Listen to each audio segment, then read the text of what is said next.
Tom Steyer is a former hedge fund manager turned presidential candidate, and for many years he's been one of the loudest voices on climate change. Now, Steyer is putting his money where his mouth is, launching a climate-focused investment fund to address the biggest problem facing our planet today. This is about changing the world, not changing it at the edges.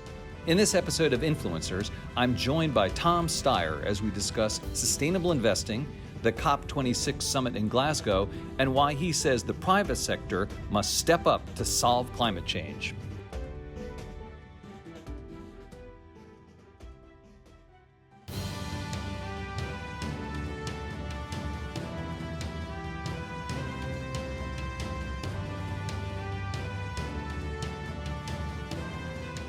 Hello, everyone, and welcome to Influencers. I'm Andy Serwer, and welcome to our guest, Tom Steyer, former hedge fund manager and 2020 Democratic presidential nominee.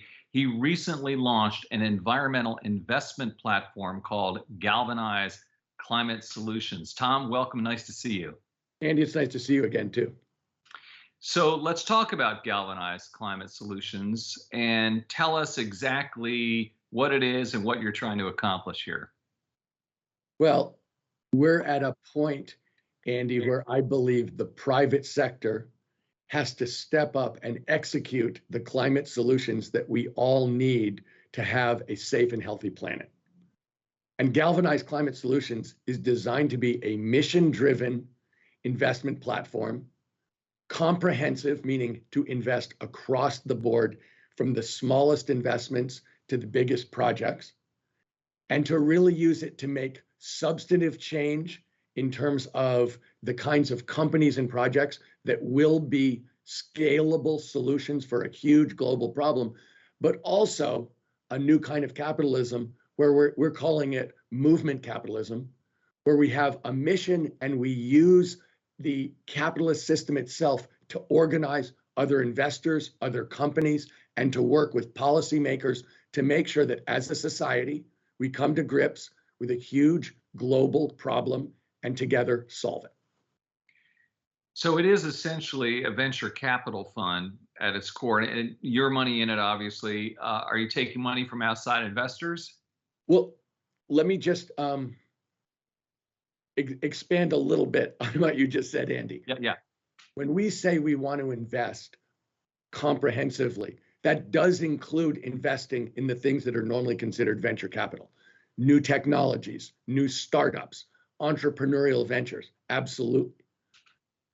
But this is a platform where we want to invest in every part of the solution. So that would mean if there's a huge project to build clean energy in a developing country, that is also something that we would like to be able to address. That is definitely not venture capital. You know, in the investing world, which I lived in as a professional for more than 3 decades, the people allocate money, institutions allocate money to different parts of investing that have different sizes, different returns, different risks, and different timeframes. And our platform is designed to address all of those, but with a mission focus about coming up with scalable solutions to a global problem at the speed with which the problem itself demands. So it's a lot more than you just said, because we're looking to a much bigger solution in effect and trying to be comprehensive in what we do. Got it. Okay. But you do have other partners who are involved. Maybe you could talk about them a little bit, A, and then B, I'd love to understand how you're going to decide how to deploy the capital. Sure. Well, let me talk for a second about the people. The person who is starting this investment company with me is somebody who's been my friend and partner for more than 40 years. Katie Hall is someone who worked with me in my first job out of college, somebody who also went to the same business school, who was a groomsman in my wedding wearing a black cocktail dress, who was my first partner at Farallon Capital, and somebody who she and her husband have been close friends for a really, really long time. And so Katie started a business on her own, which she's grown, called Hall Capital.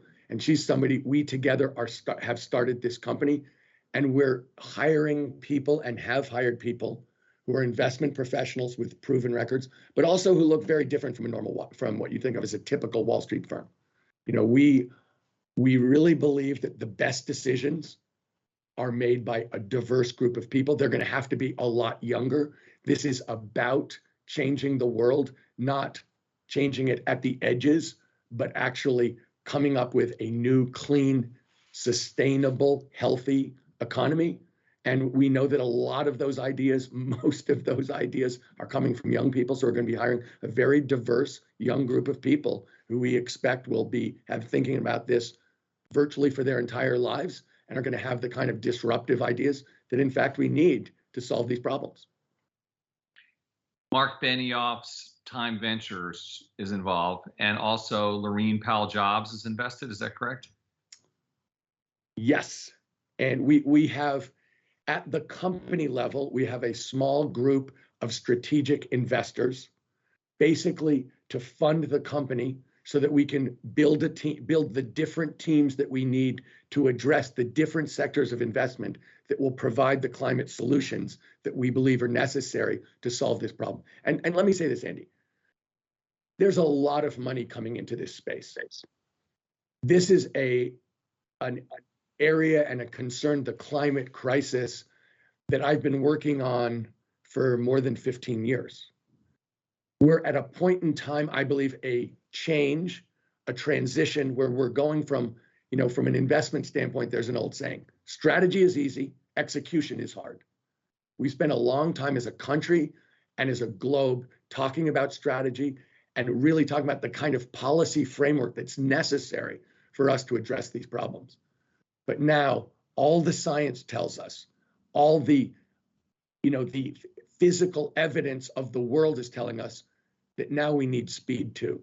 Strategy is easy, execution is hard. It's time for execution. And Galvanize Climate Solutions is about coming up with solutions, coming up with scale, working with other investors and companies to make sure that the growth engine, that the actual execution operation of our society in this globe gets to work on this now and solves it, which is what we're intent on doing.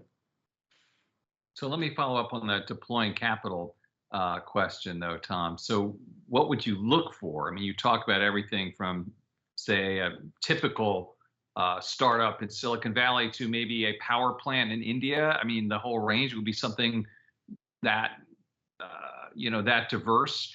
So how would you decide what to put your money in?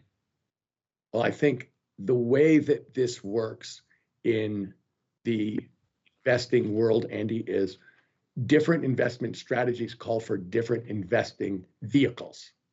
And so that if you're going to try and address the problem about, let's just take the problem about new technologies for clean energy.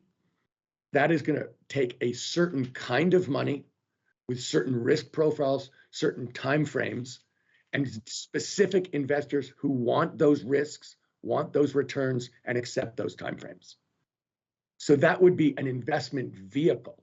If you're going to address a project finance in a developing country, that is a different amount of money. It's a completely different investment process with different investment professionals who have expertise in that. And so what we're really saying is, as a company, we want to be comprehensive, but we understand that in order to do that, we're going to have different teams. We're going to have to look at different problems separately. But we also believe that being comprehensive, that understanding all the different levels of investment about climate solutions will inform each other. And so that, in fact, we are a company, there will be cross-fertilization, and that's the kind of opportunity and purpose-driven company that we're trying to create. And to be clear, this isn't philanthropy. I mean, you're anticipating getting a return on your investment and affecting change at the same time. We believe that coming up with the solutions to a huge problem means you're going to have to create a huge solution, which means an impactful, huge company, which will create a great investment opportunity. Having said that, 25% of the ownership of this company will be dedicated to going back on a charitable basis, nonprofit basis, into that ecosystem of climate solutions and climate justice. Basically saying, we absolutely acknowledge our responsibility to be part of this solution in and of itself. We believe it creates a great investment opportunity for investors. We know we have to have a company that can compensate young professionals who are mission driven, but also need to be paid.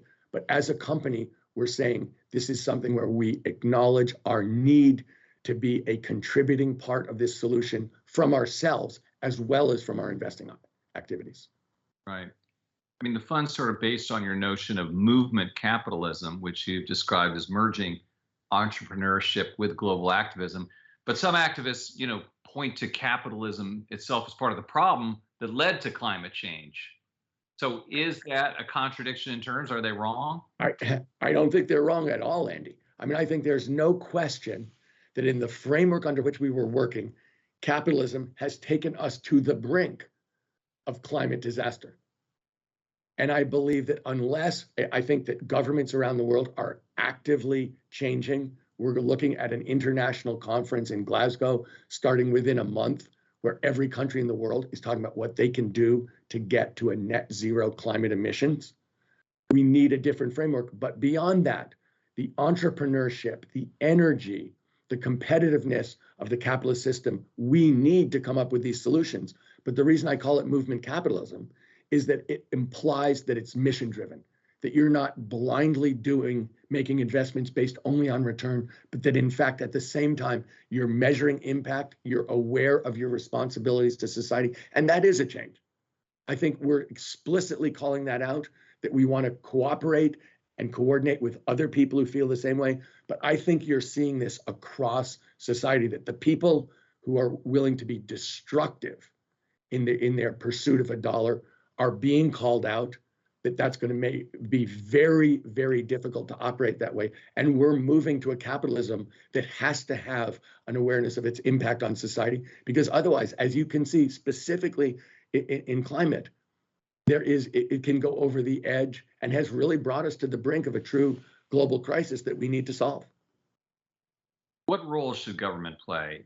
Regulation, investment incentives, and President Biden has set the goal of decarbonizing the power sector by 2035 and the whole U.S. economy by 2050. Is this kind of thing achievable, ambitious enough? What's your take?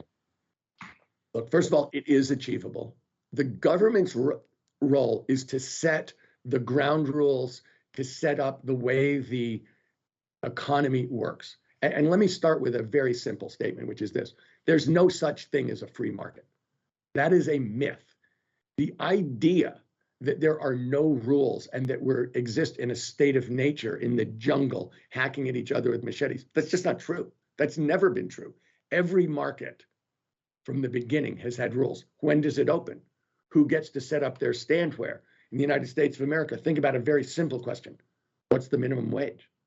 Are you allowed to employ a 12-year-old for 48 hours a week?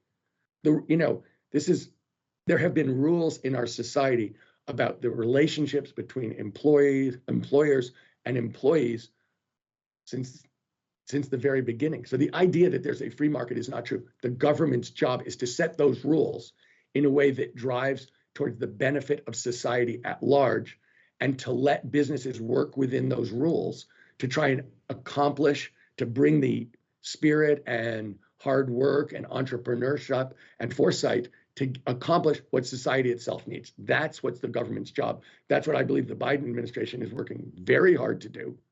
I think that they're aware exactly of that role, and I think that they will succeed and they have to succeed. I want to ask you kind of a philosophical question, Tom. And that is, and you're good at that. I mean, I know. So how much daily life in advanced economies, let's say the United States, will have to change, or will we be able to sustain more or less what we do now with climate neutral alternatives? Well, let me say this. This is not going to be an eat your gruel moment. We're going to change, but we always change. It's going to be better. I mean, let's start for a second with just the most obvious first thing we need to do, which is to generate electricity cleanly.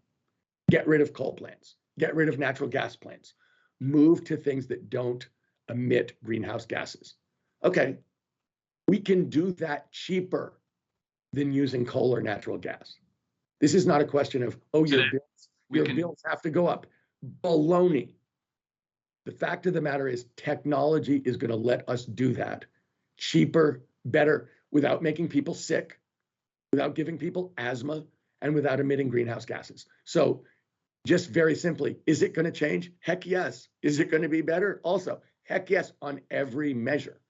When we look at the move in terms of transportation, these are just the things that Americans are already thinking about. Electric cars are going to be cheaper.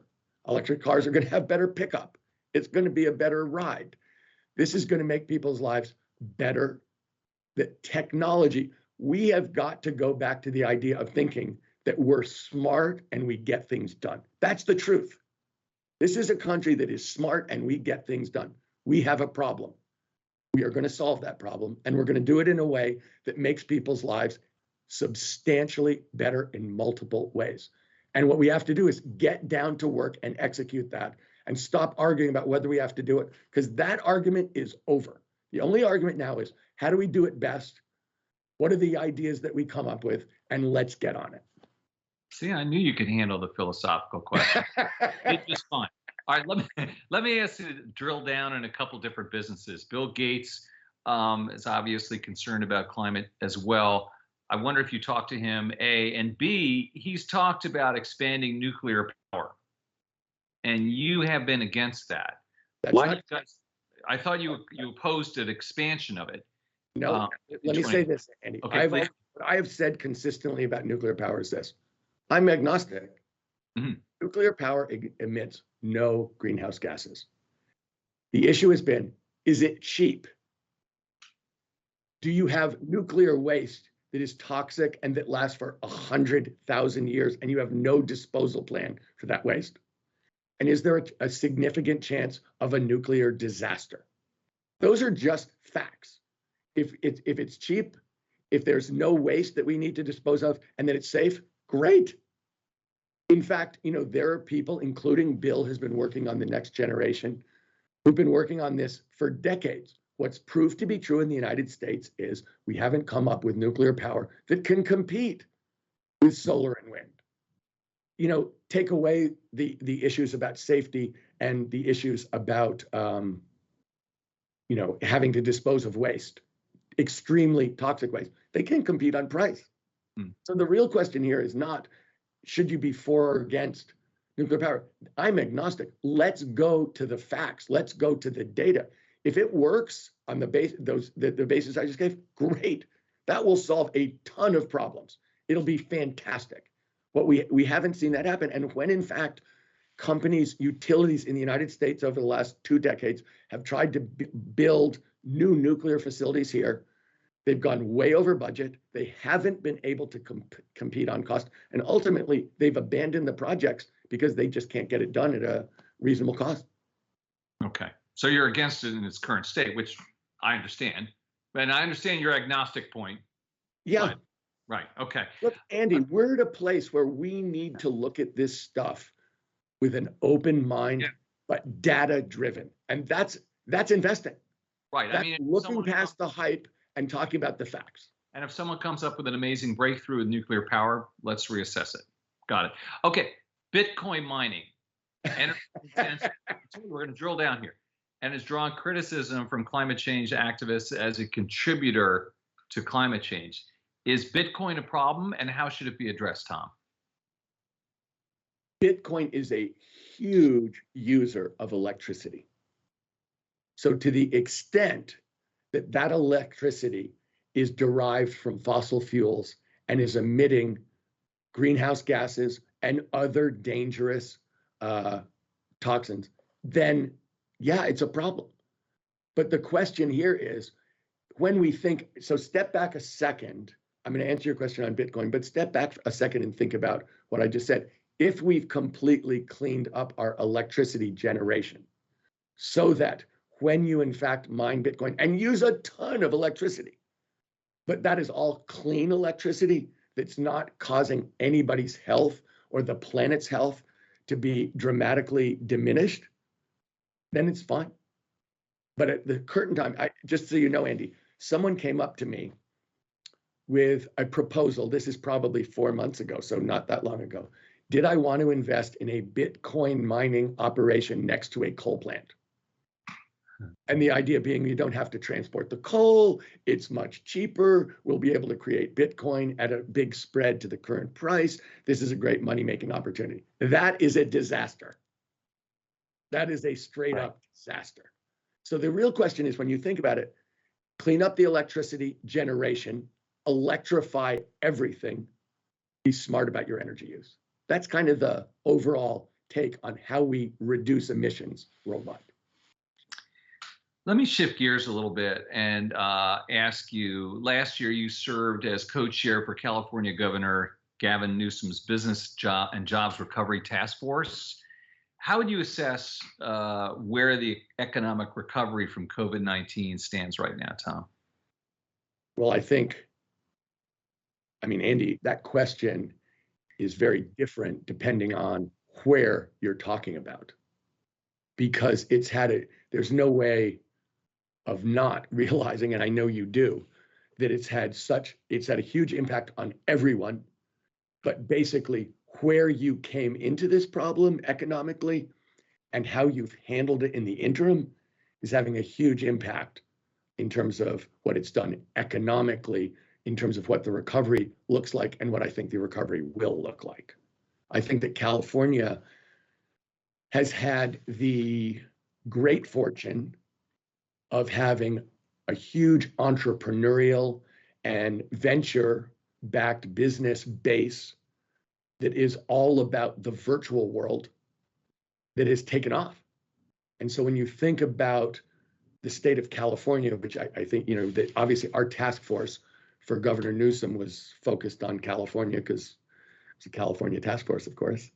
It was a tale of two cities, because the virtual world was taking off. The number of virtual medical visits went up 100-fold. The amount of teaching that was done online went up 100-fold. There were a whole bunch of businesses that were virtual world businesses that just were growing anyway, and they just got, it was like they got a huge shot of adrenaline. At the same time, for physical businesses, for a lot of businesses that employ people, particularly in the service industries, in the hospitality and travel industries, this was a devastating blow.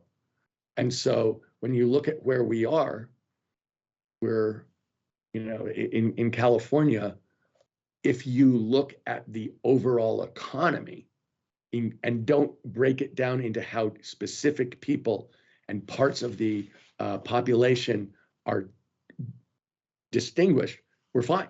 We went from, if you can believe this, Andy, a projection of a huge budget deficit to a fact of a gigantic budget surplus because of all these businesses that are California based that just went crazy.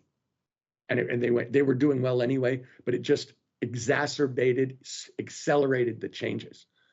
For people who were working in a lot of those big employment industries, it was devastating from a work standpoint, very much ameliorated on a human level by government intervention, both at the federal and state level. But as we come out, we're going to see very much that there's going to be changes that are permanent in terms of the way that people do business, in the way that employers and employees relate, and the kind of economy that we have going forward. I don't think there's any question about it. A couple questions about politics, Tom. You ran against Joe Biden. We just talked about him a minute ago. Has his presidency surprised you at all? Look, I think that the Biden administration, if you step back and ask how they've done, the answer is really well. They have a tough hand to play. They're obviously coming into a situation with previous administration that I think in many ways left this country in turmoil. And I think that they have stuck exactly to what they said they were going to do. They have in my mind, done a very good job of being straightforward and talking about their priorities and getting them done. So, have I been surprised? I wouldn't say I've been surprised, but I would say I've been impressed. I have a ton of respect for what they have done, and I have a ton of optimism about what they're going to do. What do you make of fellow 2020 presidential candidate Andrew Yang recently announcing he's leaving the Democratic Party? I saw that, Andy. I didn't really understand it. I like Andrew Yang. I think that he's a smart person. I think that he's a good person. I wish him well. I don't really understand what he's trying to accomplish. I feel as if the Democratic Party, which has always been a big tent, represents the best impulses, the best values in our country. And I'm a, consistent, wholehearted, positive Democrat. So I wish him well. I wish he hadn't done it, but, I'll be interested to see what he pulls off. Let me ask you about your organization, NextGen America, which is a leading youth voter organization, turned out millions of voters. There seems to be a divide, though, in the Democratic Party about whether state-level voter suppression laws pose an existential threat that needs to be addressed through filibuster reform and a federal voting law, or whether those suppression laws can be defeated by stronger voter registration and turnout. What do you think about that, Tom? I'm not sure that I have a great answer to that question. What I can tell you is this. NextGen is the biggest youth registration, engagement, and turnout operation in American history. I have believed for a long time, the young people, the people between 18 and 35, that's the biggest generation in American history. It's the most diverse generation in American history by far. It's the most progressive generation in America, and they were voting at half the rate of other Americans. And I think there was a strong sense that it's too expensive to organize young people. They're too disparate, they're too dispersed, and we should concentrate on the people who are already voting. And we decided back in 2013 that it's too expensive not to organize them. And we've spent the last now 9 years working to reach, to engage, to register, to turn out, to give a voice to that generation. And I am a huge believer in them. I'm a huge believer in their idealism and their values. I have immense respect for what they've accomplished as a group in terms of showing up. In 2020, young people voted at the highest rate in American history, or at least since the 18-year-old vote. They've done a great job. In 2018, they did an amazing job. And if you look at the statistics, progressive candidates win when young people vote. And that's just a rule. And progressive candidates lose when young people don't vote. And so we feel really strongly that young people's engaging in the system so that we have an actual representative democracy. How about that idea? One that reflects American citizens' values and desires is something that's incredibly important. It's a fundamental part of our society. And we've worked really hard for 9 years to try and make that happen and to really, support and engage those young people so that they can make the difference that, we really believe they can make. Andy, I'm a huge, you can tell, I am just so impressed with that generation. I've got 4 kids between the ages of 27 and 31. And I know, and I've gone out to tons of campuses and signed up tons of kids personally. And it is an incredibly rewarding experience. And if we put the future in their hands where it rightfully belongs, we're going to do really well as a country. California Senator Dianne Feinstein is 88 years old, and her term ends in 2024. If she retires before then, Governor Newsom will appoint her replacement. Do you want to be among his considerations? Andy, I am completely dedicated and committed to Galvanize Climate Solutions. I believe this is a global crisis for all of us. I believe that we're at the execution phase, and I want to be in the heart of that solution, working with policymakers, but really pointing out that this is the time society-wide and specifically for business to step up and solve a problem that if we don't solve it, will engulf us. And, I live in California. We've seen these fires every summer. We've seen them growing. Everybody can tell this is happening. It's time for us to solve this. And I really want to be part of that solution. That's what I'm focused on, is really engaging in that, coordinating with other people. I'm really not thinking about anything else. And final question, Tom, you're a billionaire who supports a wealth tax. There's some people who say billionaires shouldn't exist. What do you say to those people? Look, I have always thought that the capitalist system is going to and should reward people for coming up with ideas and products that make other people's lives safer, healthier, more fun, more productive. Absolutely. Does that bother me? Absolutely not. Having said that, do I also think that those people, when they succeed, when a Bill Gates succeeds, did he create Microsoft? Yeah, at some level he did, but he did it within a system that other people, millions of poor people, millions of unassuming people had dedicated their lives to create. So he was building, the old saying, standing on the shoulders of giants. Everyone who creates a company in the United States is standing on the shoulders of giants. They are part of a system that has enabled them. And the idea that their success is theirs alone and is not shared with their fellow citizens makes no sense to me. Seems to me to be absolutely missing the point of America. So do I have problems with the idea of a wealth tax where this society has gotten so out of whack in terms of the inequities of wealth? No, that doesn't. I'm totally for that. I'm totally for, and I think, Bill Gates and Warren Buffett and Melinda Gates started something about giving away at least half your wealth while you're alive on the assumption that you recognize you are part of society. You have huge obligations, responsibilities, and debts to your fellow citizens who have done so much. That teacher, that soldier, that nurse, who've done so much to create a system that is safe for you to go write some code and make a ton of money. So let's just be clear. We're in this together. Nobody is going to succeed in the United States of America without everybody else succeeding, as far as I'm concerned. Tom Steyer, former hedge fund manager and 2020 Democratic presidential nominee, who recently launched an environmental investment platform called Galvanize Climate Solutions. Thanks very much for your time. Andy, it's nice to talk to you again. You've been watching Influencers. I'm Andy Serwer. We'll see you next time.